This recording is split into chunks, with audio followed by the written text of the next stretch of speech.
Bonjour à tous, j'ai décidé de vous lire en de nombreuses parties qui seront des chapitres, ce qui a été divulgué du livre Ordo ab Chao de David Livingstone. C'est l'auteur lui-même qui a décidé de publier gratuitement certains des chapitres de son livre, qui résume plus de 30 années de recherche sur les dessous de l'histoire.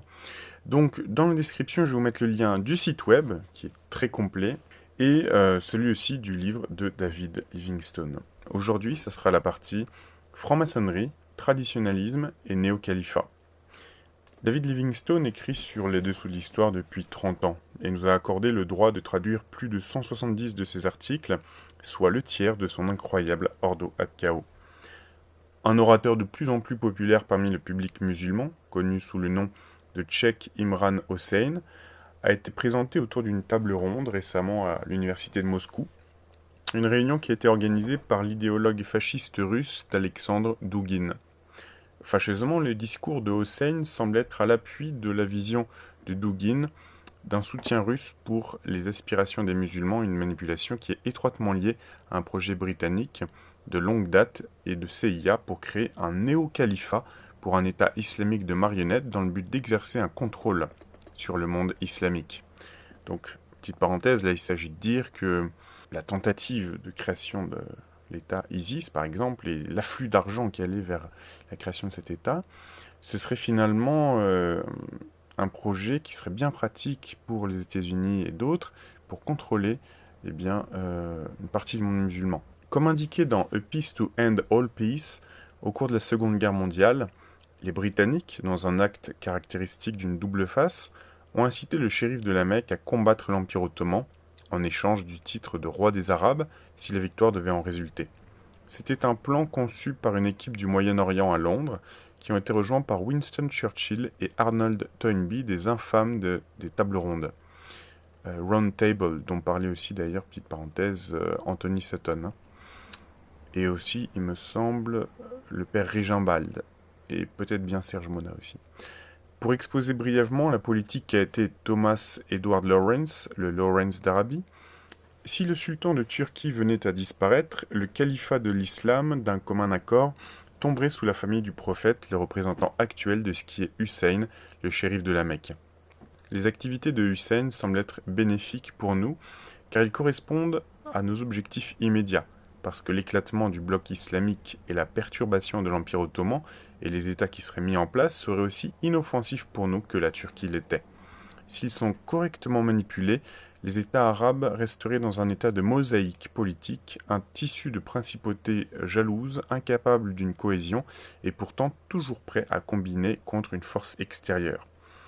Jusque-là, les Britanniques avaient travaillé à saper l'Empire ottoman de l'intérieur en soutenant les causes nationalistes de diverses communautés ethniques et de sectes rivales comme certains ordres soufis et la franc-maçonnerie. Ces actions sont principalement les travaux de Oxford Movement, dont les sponsors étaient de la famille royale britannique et de nombreux grands premiers ministres et assistants tels que Benjamin Disraeli, Lord Palmerston et le très influent Edward Bulwer-Lytton.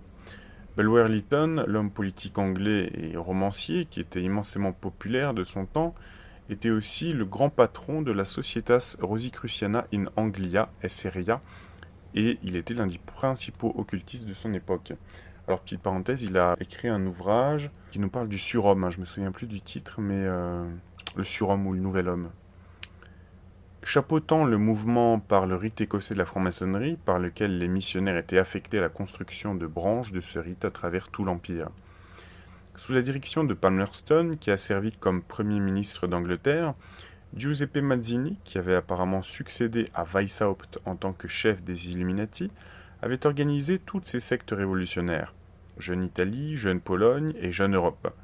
En 1870, Mazzini, avec Palmerston, Otto von Bismarck et Albert Pike, tous des maçons du 33e degré du rite écossais, ont conclu une entente pour créer un rite universel suprême de la maçonnerie qui serait une voûte au-dessus de tous les autres rites. Connu comme le rite du Palladium, il devait être le sommet du pouvoir maçonnique. Pike avait été aidé dans la fondation du KKK par Judah P. Benjamin, cette personne qui avait donné l'ordre d'assassiner Lincoln. Benjamin était un sujet britannique et un leader du B'nai B'rith et de l'ordre de Sion, dont le financement provenait des banques de maisons de Rothschild, de Montefiore et de Hirsch. Selon Jeffrey Steinberg et dans Dope Inc., l'ordre de Sion faisait partie d'un réseau souterrain de subversion dirigé par Lord Palmerston, comme le patriarche du rite écossais de la franc-maçonnerie. L'ordre de Sion était le bras secret d'élite de l'ordre maçonnique du style de l'Alliance israélite universelle, dont la branche américaine était le B'nai B'rith. L'alliance a été fondée en 1860 par Benjamin Disraeli, ainsi que Moses Montefiore et Adolphe Crémieux, 1796-1880, le Conseil suprême de l'ordre de Mizraïm, ainsi que le grand maître de la franc-maçonnerie du rite écossais. L'un des principaux agents du mouvement d'Oxford était Jamal ud-Din al-Afghani, qui, en dépit d'être le grand maître de la franc-maçonnerie égyptienne, il vint à être considéré comme le fondateur du mouvement de réforme fondamentaliste de l'islam connu comme le salafisme, à partir de laquelle a émergé les frères musulmans, les principaux agents de la politique occidentale au Moyen-Orient. Afghani faisait partie d'un cercle plus large d'espionnage britannique qui était centré autour de la personne d'Abdul Qadir al-Jazairi, 1808-1883, un héros national algérien qui a mené une lutte contre l'invasion française de son pays dans le milieu du XIXe siècle. Abdul Qadir a finalement été forcé de se rendre et s'est finalement installé à Damas, en Syrie, en échange d'une généreuse pension française. En 1860, il a atteint une renommée internationale quand lui et sa garde personnelle ont sauvé un grand nombre de chrétiens qui étaient sous attaque de la population locale druze. Comme récompense, le gouvernement français lui a conféré la Grande Croix de la Légion d'honneur. Il a également été honoré par Abraham Lincoln. En outre, la ville d'El Caquer, dans l'Iowa, a été nommée en son nom. Abdul Qadir a également été ami avec Jane Digby et Sir Richard Burton, le célèbre explorateur britannique, espion et son compatriote franc-maçon qui avait été fait consul à Damas en 1869. Digby, ou Lady Ellenborough, 1807-1881, était une aristocrate anglaise qui a vécu une vie d'aventure romantique scandaleuse, ayant eu 4 maris et de nombreux amoureux. Elle est décédée à Damas, en Syrie, comme l'épouse du tchèque arabe Medjouel al-Mezrab, qui était de 20 ans son cadet. Burton, 1821-1890, est le plus connu pour voyager sous déguisement à la Mecque avec sa recherche de la source du Nil, ainsi que par une traduction des Mille et une nuits, et il a amené une publication du Kama Sutra. Ouida a rapporté en 1906 que les hommes du FO, Foreign Office, avaient l'habitude de colporter des horreurs sombres sur Burton, et il est certain qu'à tort ou à raison, il était banni, craint et jugé suspect, non pour ce qu'il avait fait, mais pour ce qu'on le croyait capable de faire.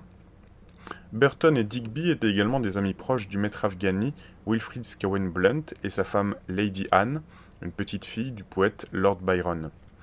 Blunt s'est soi-disant converti à l'islam sous l'influence d'Afghani et a partagé ses espoirs de la création d'un califat arabe sous un parrainage britannique basé à la Mecque pour remplacer le sultan ottoman d'Istanbul.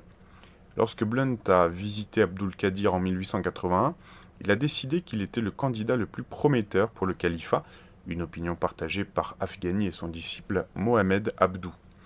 Burton était aussi un passionné d'occultisme et comme Abdul Qadir était un membre de l'ordre soufi Qadiriya, parce que le soufisme, avait-il affirmé, est l'origine orientale de la franc-maçonnerie. Burton a également été membre de la Société théosophique, qui a commencé par Helena P. Blavatsky, qui lui a rendu visite à Damas.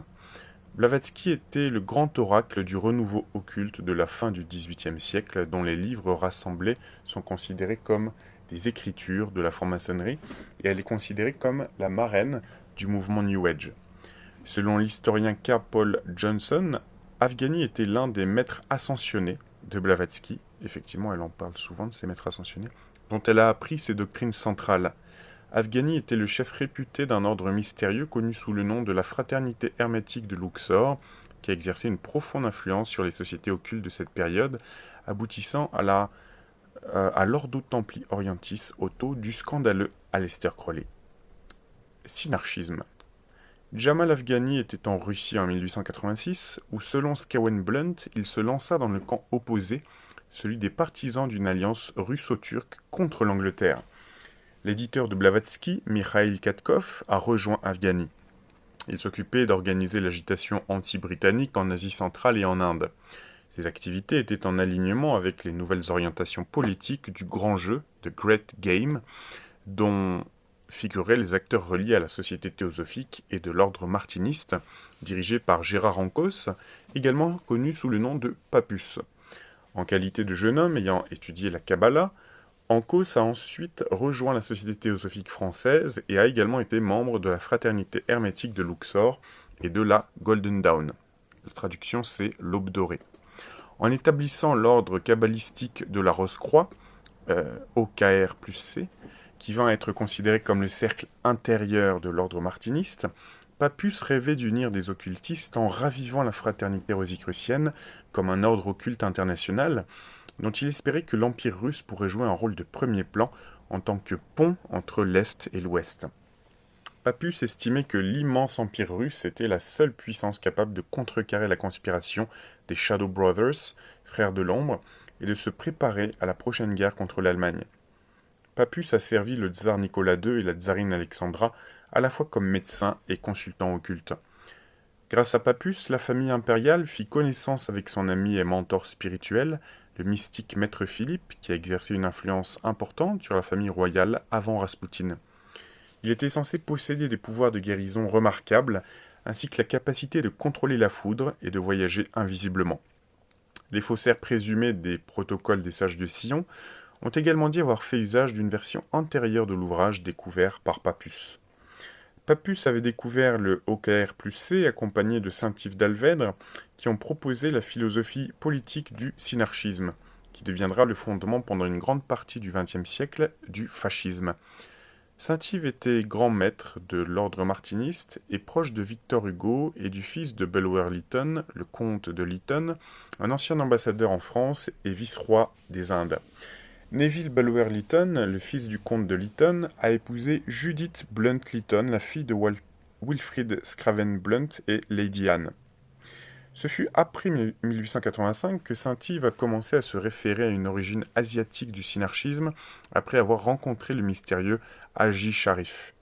Bien que Haji Sharif se présente comme un haut fonctionnaire dans l'église hindoue, il avait un nom musulman et était familier avec l'hébreu et l'arabe. Ce Haji Sharif, ce serait très certainement une référence à Jamal ud-Din al-Afghani. En 1885, Afghani était en France et avec son disciple Muhammad Abdou, il a commencé à publier un journal arabe à Paris intitulé The Indissoluble Blonde. C'était aussi le nom d'une organisation secrète qu'il avait fondée 2 ans plus tôt. Parmi les membres du cercle d'Afghani à Paris, il y avait des chrétiens et des juifs du Moyen-Orient avec des connexions à Wilfred Blunt, ainsi que l'acteur juif égyptien et James Sanua, qui était un compagnon de voyage de Blavatsky. Synarchie est venu à signifier domination par des sociétés secrètes, servant en tant que classe sacerdotale en communication directe avec les dieux, qui signifie les maîtres ascensionnés d'Agartha, une ville légendaire qu'il disait résider dans un monde souterrain. Agartha était connectée au mythe de Shambhala, popularisé par Blavatsky comme la maison légendaire de la race aryenne, et tire, voilà, son influence du roman occulte de Bulwer-Lytton, c'est ce que je vous disais tout à l'heure. Alors le titre exact c'est The Coming Race ou Vril, The Power of the Coming Race. Alors il est sorti en français sous le titre La race qui vient. Comme Shambhala, Agartha était située en Asie centrale, qui était reliée au mythe des tribus perdues d'Israël. Ceci était attendu par les Juifs pour sortir à l'avènement du Messie pour l'aider dans sa conquête du monde. Au Moyen-Âge, les tribus soi-disant perdues d'Israël étaient connues des Juifs comme étant des Juifs rouges, et ils croient qu'ils résident en Asie centrale, où elle avait été absorbée parmi les peuples turcs, eux-mêmes se croyaient descendre de Gog et Magog.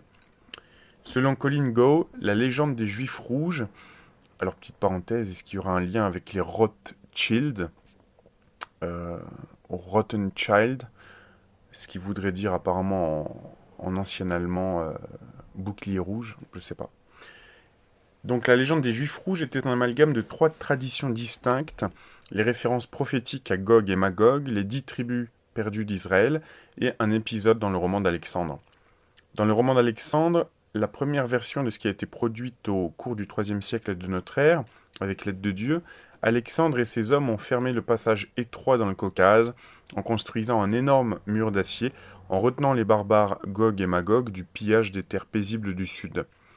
Le mur a souvent été identifié avec les portes caspiennes de Derbent en Russie et avec le col de Darial, à la frontière entre la Russie et la Géorgie.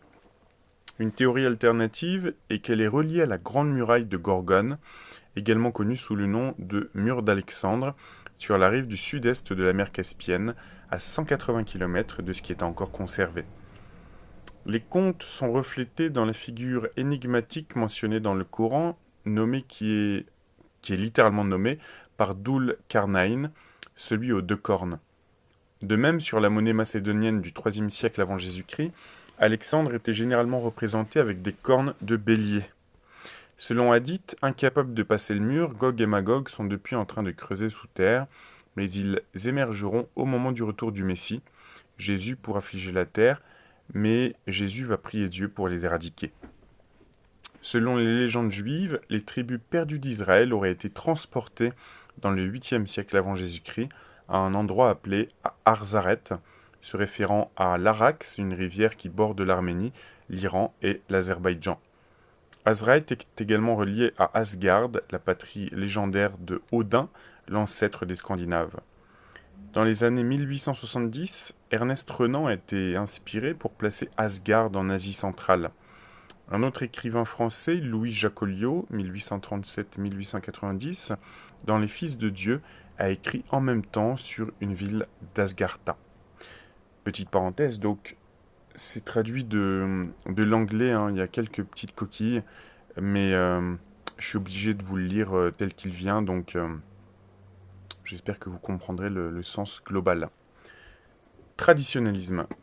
Pappus, le plus haut profil partisan de Saint-Yves, a travaillé à mettre les idéaux synarchistes en pratique par la fusion des différentes sociétés secrètes de son époque. Il a organisé une conférence maçonnique internationale à Paris en 1908, autour de laquelle il a rencontré Theodore Royce, le fondateur de l'auto d'Aleister Crowley. Réciproquement, Pappus a aidé Royce dans la formation de l'Église catholique gnostique de l'auto, sur la base du livre de la loi de Crowley. En 1913, Pappus a été élu au poste de grand hiérophante des rites de Memphis-Mizraïm. Pappus a été influencé particulièrement par l'un des occultistes les plus influents du XXe siècle, René Guénon, 1886-1951, qui continuera à offrir une inspiration intellectuelle à une grande partie de la droite politique. Guénon a été initié dans le martinisme et le rite de Memphis-Mizraïm en 1907 et dans l'OKR plus C. Guénon a fondé l'école occulte du traditionnalisme, ce qui suggère que toutes les religions exotériques partagent une seule tradition occulte sous-jacente. Par conséquent, selon Guénon, on pouvait choisir n'importe quelle religion comme sa croyance pour l'extérieur, donc l'exotérisme, une fausse croyance de façade, et il a choisi l'islam. Guénon a été lancé en 1912 dans l'ordre Chadili Soufi, qui avait été impliqué dans un scandale qui comprenait Richard Burton. Le cercle intérieur de Chadili se rencontrait à la résidence de Abdul Qadir à Damas pour méditer et prier, je cite, pour l'illumination devant le trône de Dieu. Enfin, comme rapporté par la femme de Burton, Isabelle, ils prennent conscience d'une présence parmi eux, et ils étaient habitués à entendre et à voir les choses qu'ils ne comprenaient pas. Enfin, ils recevaient une vision qui leur garantissait que c'était la religion du christianisme qu'ils recherchaient. Richard et Isabelle ont appuyé leur soutien aux côtés de Chadili et ont tenté d'obtenir un appui pour leur conversion. Mais le gouvernement britannique, craignant les conséquences politiques, ont retiré Burton de son poste à Damas. L'initiation de Guénon a été effectuée par Ivan Agheli, un converti suédois à l'islam, qui était également intéressé par la Kabbalah, et a servi sous l'autorité des amis de Abdul Qadir al-Jazairi, Cheikh Abderrahman Ilaish al-Kabir, un franc-maçon et le chef de la Maliki Madhab à l'université Al-Azhar. En tant que franc-maçon, Al-Kabir visait également à démontrer la relation entre les symboles de la franc-maçonnerie et de l'islam. Al-Kabir était responsable de la fatwa qui a lancé la révolte Ourabi, entraînant une révolte qui a finalement fourni un prétexte pour les Britanniques pour avancer sous le couvert d'un protectorat sur le canal de Suez. La révolte de l'agent provocateur a été suivie d'une invasion ou d'une occupation officielle qui a fait de l'Égypte une colonie. Les deux principales organisations derrière la révolte ont été créées par Jamal Afghani, une organisation nationaliste appelée Parti nationaliste libéral, qui a été assistée par Scawen Blunt, et la Jeune Égypte étant de l'inspiration de Mazzini. Tous deux ont été unis dans leur adhésion dans des loges maçonniques françaises d'Afghani. Lorsque Afghani a fondé la Jeune Égypte, il était principalement composé de membres des Jeunes Turcs, un parti politique maçonnique, aussi connu comme le comité Union et Progrès, CUP. Ils étaient les principaux agents pour le renversement du califat ottoman et ont été inspirés par les ambitions du panturquisme. Le panturquisme a été évoqué pour la première fois dans les années 1860 par un Hongrois sioniste nommé Arminius Vambéry, 1832-1913, un agent de Lord Palmerston qui était devenu un conseiller du sultan ottoman. Vambéry a été inspiré par Alexander Xoma de Quereus, qui était une source importante pour Blavatsky et qui était le premier en Occident à mentionner Shambhala, qu'il considère comme l'origine du peuple turc et qu'il trouve dans les montagnes de l'Altaï et du Xinjiang. La réputation de Vambéry en Angleterre comme étant un expert sur les musulmans a commencé avec sa publication de Arminius Vambéry, His Life and Adventures, qui fait référence à ses voyages à travers le Moyen-Orient et en Asie centrale, déguisé en derviche entre 1862 et 1864. Vambéry a relaté aussi des événements sur un étrange vampire et d'autres légendes des Balkans. Il connaissait l'auteur et le membre de la Golden Dawn, Bram Stoker, donc petite parenthèse qui a écrit Dracula. Il agissait comme son consultant sur la culture de la Transylvanie. Le caractère du professeur Van Helsing dans le roman de Stoker, Dracula, est dit être basé sur Vambéry. Les Jeunes Turcs ont été créés dans les années 1890 par une famille proéminente juive séfarade de premier plan dans la Salonique ottomane, actuellement c'est la ville grecque de Thessalonique, et un haut fonctionnaire du Bnei Brit italien nommé Emmanuel Carasso. Carasso a également été le grand maître d'une loge maçonnique italienne appelée Macédoine ressuscitée. La loge était le quartier général des Jeunes Turcs et dont tous les hauts dirigeants jeunes turcs étaient membres. Les loges maçonniques italiennes dans l'Empire ottoman ont été mises en place par un disciple de Mazzini nommé Emanuele Veneziano, qui était aussi un leader de la filiale européenne du Bnei Brit, ainsi que de l'Alliance israélite universelle. En 1908, les Jeunes Turcs ont renversé le sultan ottoman Abdul Hamid II par un coup militaire mené par les Jeunes Turcs qui prirent le pouvoir de l'Empire. Alors qu'ils étaient au pouvoir, les Jeunes Turcs ont dirigé plusieurs journaux comportant de Young Turks, dont Zeev Jabotinsky, Zeev Vladimir Jabotinsky, était le rédacteur en chef. Jabotinsky était le fondateur du sionisme révisionniste, sur lequel a été fondée la politique de la faction terroriste sioniste l'Irgun. Et lors de la Première Guerre mondiale, il a aidé à former la Légion juive de l'armée britannique.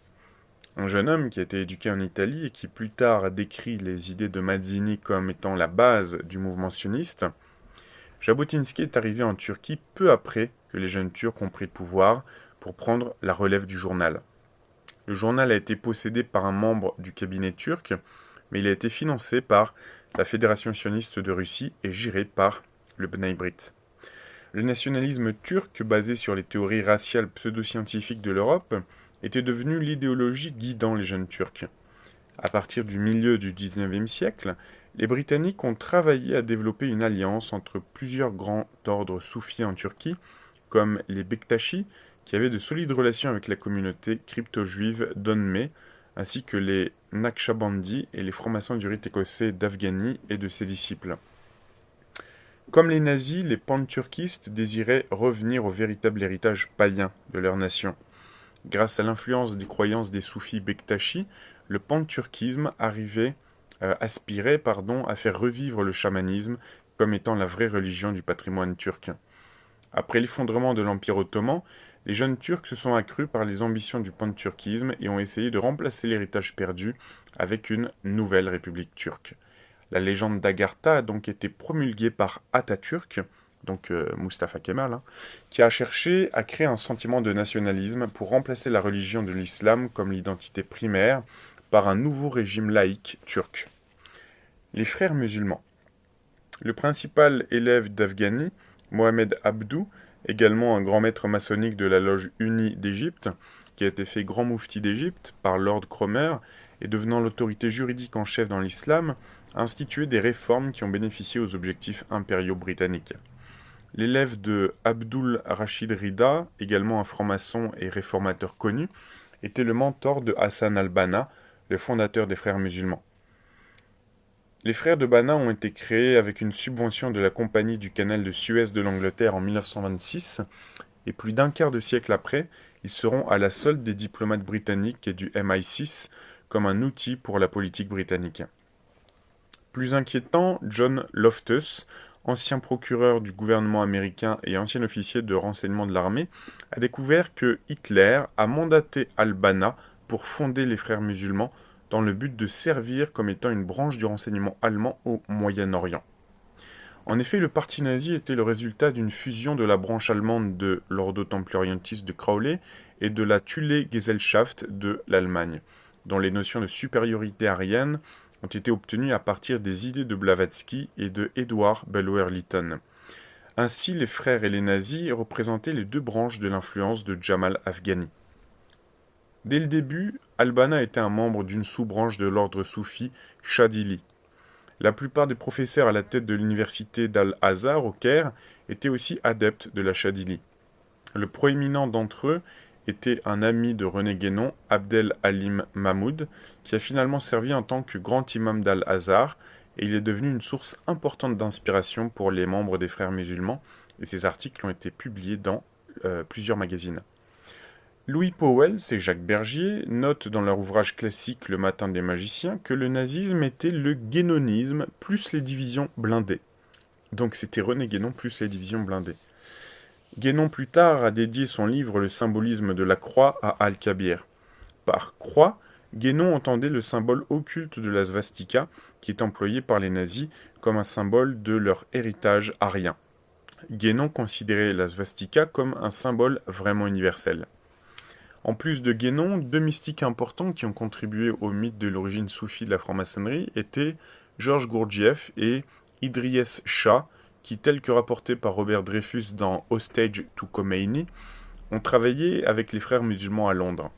Un principe associé du Shah était un disciple de Gurdjieff, J.G. Bennett, une tête du renseignement britannique à Istanbul. Comme le secrétaire de Gerald Gardner, l'un des principaux représentants de la Wicca, qui est un ordre magique, dont il a développé les rituels avec Aleister Crowley. Shah était responsable pour la popularisation de la sorcellerie, witchcraft européenne, ainsi que la tradition occulte en général, qui était dérivée du soufisme. Plus précisément, chez les soufis, Shah mentionne comme une source de cette tradition occulte la tribu Anisa, à laquelle appartenait non seulement le mari de Jane Digby, Cheikh Medjouel al-Mezrab, mais le plus important, les familles royales d'Arabie Saoudite et du Koweït. Les déclarations de Shah peuvent révéler la base cachée de la collaboration entre l'Occident et l'Arabie Saoudite, qui était la principale source de financement pour les activités des Frères musulmans menées au nom de la CIA. Shah a également été membre du Club de Rome, un projet initié par la famille Rockefeller à leur propriété de Bellagio en Italie. Les fondateurs du Club de Rome étaient tous de hauts fonctionnaires de l'OTAN. Ce groupe comprenait Aurelio Peccei, le président de Fiat, qui était également directeur du comité économique de l'Institut Atlantique, et Alexander King, le cofondateur, qui était directeur général des affaires scientifiques de l'Organisation de coopération et de développement économique, donc OCDE. En 1965, Shah a fondé Sufi, Société pour la compréhension des idées fondamentales, et s'est surnommé Grand Cheikh non seulement de la Naqshbandi, mais de tous les ordres soufis. Plusieurs exposés ont été présentés par des scientifiques comme Alexander King à l'Institut pour la recherche culturelle, ICR, qui se sont développés à partir de soufis. D'autres visiteurs, les élèves, et parmi eux le poète Ted Hughes, les romanciers Alan Sillitoe et Doris Lessing, le zoologiste Desmond Morris et le psychologue Robert Ornstein. Dans les années suivantes, Shah a établi l'Octagon Press comme un moyen de distribuer des réimpressions de traduction des classiques soufis. Plusieurs des livres de Shah ont été discutés par la Rand Corporation. Alors, petite parenthèse, Anthony Sutton, il parle souvent aussi de la Rand Corporation dans ses interviews. Lors d'une conférence de Lisbonne en novembre 1977, qui a été parrainée par le colloque de la paix interreligieuse mis en place par Cyrus Vance et Sol Linovitz, Péchéi manigance avec plusieurs membres éminents des Frères musulmans, en particulier avec le bien connu philosophe de la cour iranienne, qui a été très actif pendant la révolution iranienne de 1979, Seyed Hossein Nasser de l'université de Téhéran, un ami personnel du Shah d'Iran. Nasser est un pérennialiste dans l'école du traditionnalisme de Guénan. Nasser a été lancé dans le Darkawi Chadili par Ahmad al-Alawi, 1869 à 1934, qui lui avait été recommandé par Guénon. Al-Alawi avait fondé la branche Alawiya de Chadili après supposément avoir été chargé d'adopter le nom de l'ordre et de sa vision personnelle d'Ali, le beau-fils du prophète Muhammad. Nasser était un étudiant de Fritjof Schuon, prépondérant disciple de Guénon, qui établit la branche Mariamiyya du Chadili en Europe et en Amérique du Sud. Certains des étudiants les plus éminents de Schuon comprennent des convertis à l'islam, Titus Burckhardt et Martin Lings, mieux connus comme les auteurs très populaires de biographies positives de Muhammad, d'abord publiées en 1983, mais d'après Andrew Rawlinson, dans le livre des maîtres illuminés, Enlightened Masters, Schuon n'avait pas la qualité d'un soufi pieux, mais il était plutôt un charlatan. Schuon était également intéressé par les traditions sacrées amérindiennes et était adopté par une famille Sioux et un guérisseur Crow et un chef Sundance. L'auteur de Against the Modern World, Mark Sedgwick, a découvert des photos envoyées de lui par Rawlinson montrant Schuon habillé comme un chef amérindien entouré de jeunes femmes en bikini. Une autre montrait Schuon nu, sauf pour ce qui ressemblait à un casque de viking. Une autre montrait une peinture de Schuon avec une Vierge Marie nue, qui est connue comme Myriam dans le Coran, d'après laquelle son ordre s'est nommé. Burckhardt a exprimé des préoccupations au sujet de Schuon et d'incidents impliquant des femmes, mais a rappelé à d'autres adeptes mariamis du maître soufi tchèque qu'il devrait le juger par ses enseignements et non pas par ses actions. En 1976, les vues traditionnalistes du Mariamiyya figuraient en bonne place dans le monde du festival de l'islam à Londres. La reine Elisabeth II s'est impliquée, elle a ouvert le festival, ainsi que l'archevêque de Canterbury, qui a reçu Abdel Halim Mahmoud. Des expositions ont été gérées par Seyed Hossein Nasser et Martin Lings, et bien que les livres des traditionalistes et Maramiyya étaient présentés tout au long des apparitions, le festival a généré beaucoup de publicité favorable pour un islam traditionnel. Burckhardt est lu par le prince Charles, et selon Sedgwick, les influences traditionnalistes sont de plus en plus visibles dans certains de ses discours, ce qui explique les rumeurs de sa conversion supposée à l'islam. Le prince Charles a également écrit une préface au livre de Lings sur les significations ésotériques dans les pièces de Shakespeare. Le prince Charles, proche ami et mentor spirituel de Sir Lawrence van der Post, un ami et disciple de Carl Jung, a présenté à Temenos une publication des disciples de Schuon. L'un d'entre eux était une poétesse anglaise et une critique littéraire, Catherine Raine, qui a étudié la magie spirituelle avec un groupe qu'elle a identifié comme descendant de la Golden Dawn, donc l'aube dorée. Le prince Charles a ensuite encouragé Raine à établir l'académie Temenos dans sa propre fondation du prince. Le nouveau grand jeu. Ouais. The New Great Deal. Ouais, c'est mal traduit. Après la Seconde Guerre mondiale, le prétexte d'une guerre froide avec l'Union soviétique a été utilisé par les États-Unis pour mener à bien des actions clandestines dans tous les pays du monde. À la demande explicite du Pentagone, le chef de la CIA, Allen Dulles, a conçu un plan selon lequel des armées secrètes de terroristes fascistes, comprenant aussi de nombreux anciens prépondérants nazis, seraient mis en place à travers l'Europe occidentale, avec la coordination de l'OTAN, sous les unités connues de Stay Behind. La plus infâme unité de Stay Behind était l'opération Gladio d'Italie, qui était responsable de la stratégie de la tension qui amenait des opérations terroristes sous faux drapeau pour discréditer le Parti communiste populaire et qui a abouti à l'assassinat d'Aldo Moro par les Brigades Rouges et du massacre de la gare de Bologne en 1980. L'inspiration principale des réseaux gladio-fascistes était Julius Evola, 1898-1974, qui est reconnu comme l'héritier principal du traditionnalisme de René Guénon. Evola reflète la croyance synarchiste dans l'autorité d'adeptes des sociétés secrètes. Selon Evola, la classe sacerdotale supérieure du monde de la tradition ne fut pas seulement un sacerdoce professionnel, mais la royauté, parce que de l'avis d'Evola, le pouvoir temporel procède de l'autorité spirituelle. Mussolini, étant impressionné par ces idées, a soutenu le lancement de la revue Blood and Spirit d'Evola.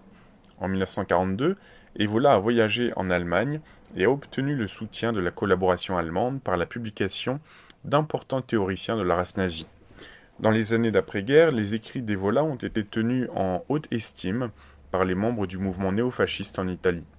Selon un spécialiste, la pensée d'Evola peut être considérée comme l'un des systèmes les plus radicalement et uniformément anti-égalitaire, anti-libéral, antidémocratique et antipopulaire du XXe siècle.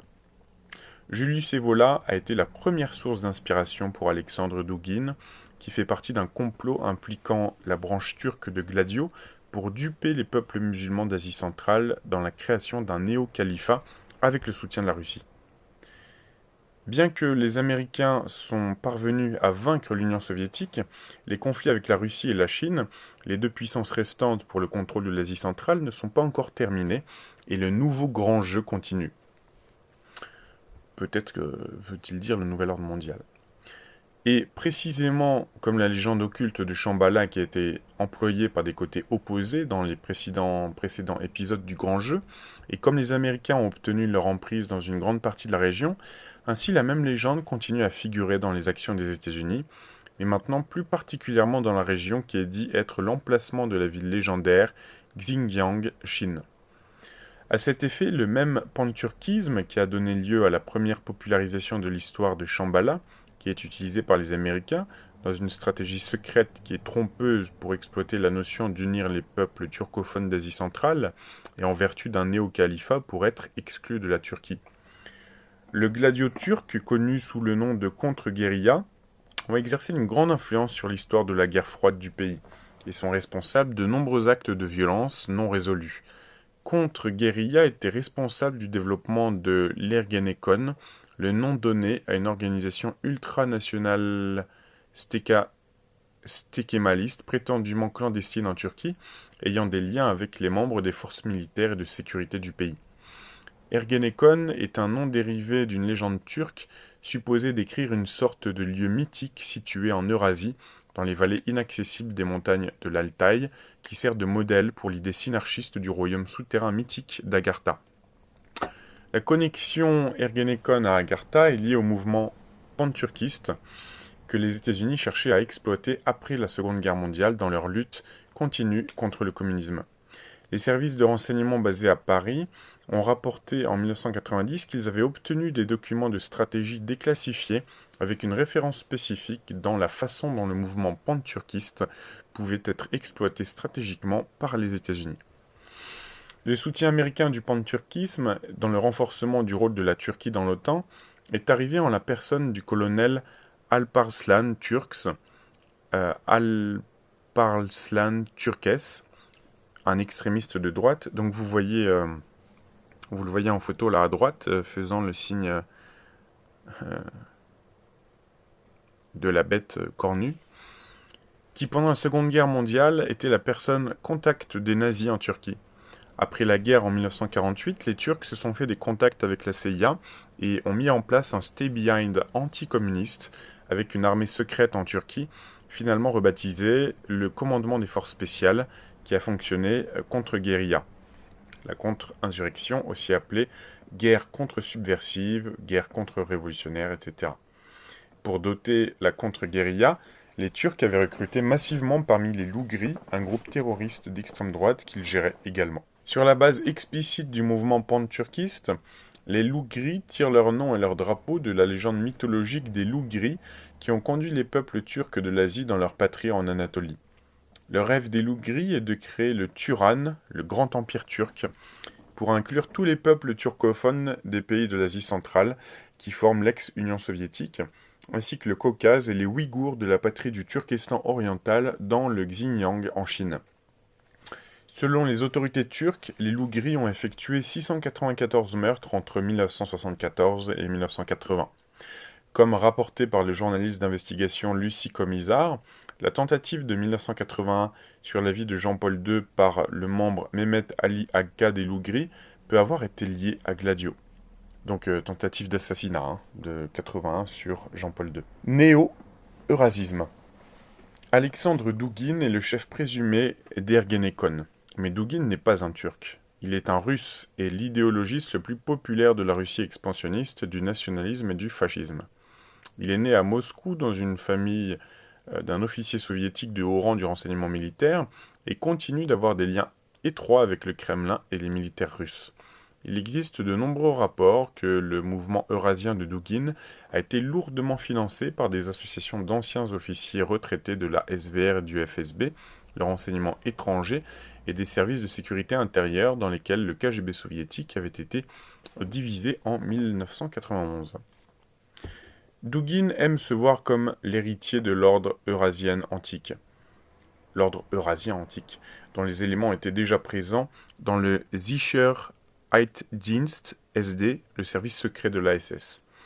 Comme Zbigniew Brzezinski, Douguine est également un disciple de Sir Alfred Mackinder, voyant l'Asie centrale comme un aspect essentiel de la géopolitique, mais en prenant le point de vue inverse, où il voit la Russie comme ayant besoin de créer un bloc eurasiatique pour empêcher l'impérialisme américain. La plateforme de Douguine est la base du parti Eurasia qu'il a fondu en 2001. Après la chute de l'Union soviétique, Douguine a avancé que la civilisation russe ne fait pas partie de la catégorie européenne, et que la révolution d'octobre des bolcheviks était une réaction nécessaire à la modernisation de la société russe. Il a suggéré que le régime soviétique était capable d'évoluer vers un nouveau gouvernement chrétien orthodoxe national non européen, perdant le masque initial de l'internationalisme prolétarien et de l'athéisme militant. Parfois appelé la Grande Russie, le mouvement étroitement aligné sur le pan-turquisme est décrit comme une aspiration politique des nationalistes pan-russes pour reprendre une partie ou l'ensemble des territoires des autres républiques de l'ex-Union soviétique et le territoire de l'ancien empire russe et les amalgamer dans un seul État russe.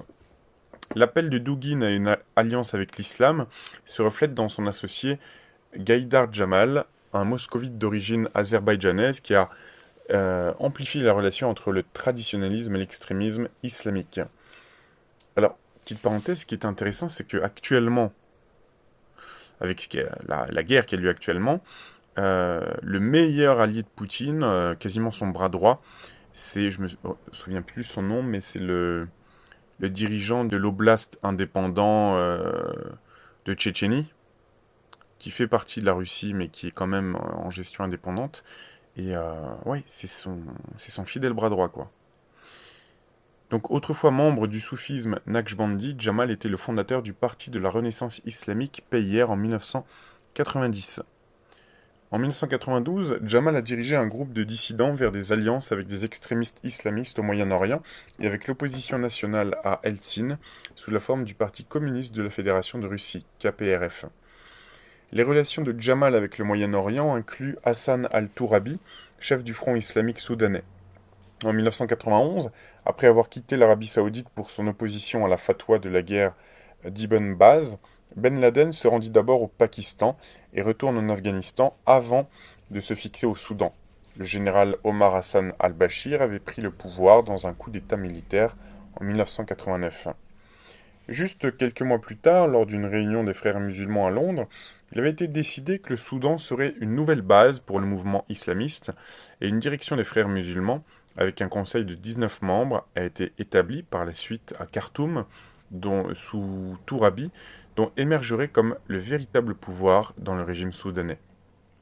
Selon une biographie de Ben Laden de Roland Jacquard, Tourabi s'est rendu à Londres en 1992 et a été invité au Royal Institute of International Affairs, RIIA, de la table ronde des affaires internationales. Donc les fameux round tables dont parle Anthony Sutton, si je ne dis pas de bêtises. En outre, Tourabi semble avoir des liens maçonniques. Lorsque leur relation a été brisée, et après que Tourabi et son parti aient échoué dans sa tentative de coup d'État, Bachir a dénoncé Tourabi comme étant parrainé par des sionistes et des francs-maçons. Parti de la Renaissance islamique, PIR de Djamel, a été remplacé par le Comité islamique de Russie, ICR, qui fait partie d'un réseau de mouvements islamistes radicaux sous la direction de Tourabi, qui comprenait le Hamas en Palestine et le Hezbollah au Liban. Selon l'aveu même de Jamal, en 1999, l'ICR a formé un front uni avec le mouvement pour le soutien de l'armée, une industrie de la défense et de la science militaire, un groupe d'opposition indépendant aligné avec le Parti communiste de la Fédération de Russie, CPRF, et dirigé par le président du comité de sécurité d'État de la Douma. Un autre exemple de la réunion du traditionnalisme et de l'islam radical est Claudio Muti, dont les travaux ont été promus par Dugin. Muti était apparemment aussi un ami de Luc Jouret, le fondateur du célèbre ordre du Temple solaire, du culte du suicide collectif, ayant des liens avec Gladio. Muti, un ancien suiveur de Franco Freda, converti à l'islam sous l'influence du traditionnalisme de Guénon, qu'il découvre à travers son étude sur Evola. Dès 1971, Freda avait été mis à l'essai à plusieurs reprises, notamment pour la participation dans la stratégie de la tension.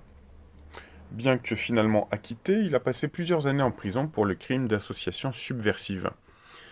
Muti avait enseigné le roumain et le hongrois à l'université de Bologne, avant de perdre ce travail pour aller faire sa peine de prison pour cause d'activité terroriste.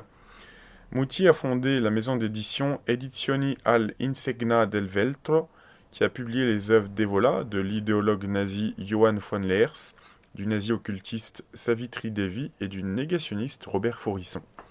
Quand il se convertit à l'islam, Muti prit le nom de Omar Amin, en l'honneur de Johann von Leers, ancien expert de la propagande antisémite de Goebbels, qui avait pris le même nom que lui avant sa propre conversion, pendant qu'il menait la diffusion en radio anti-juive de Gamal Nasser en Égypte.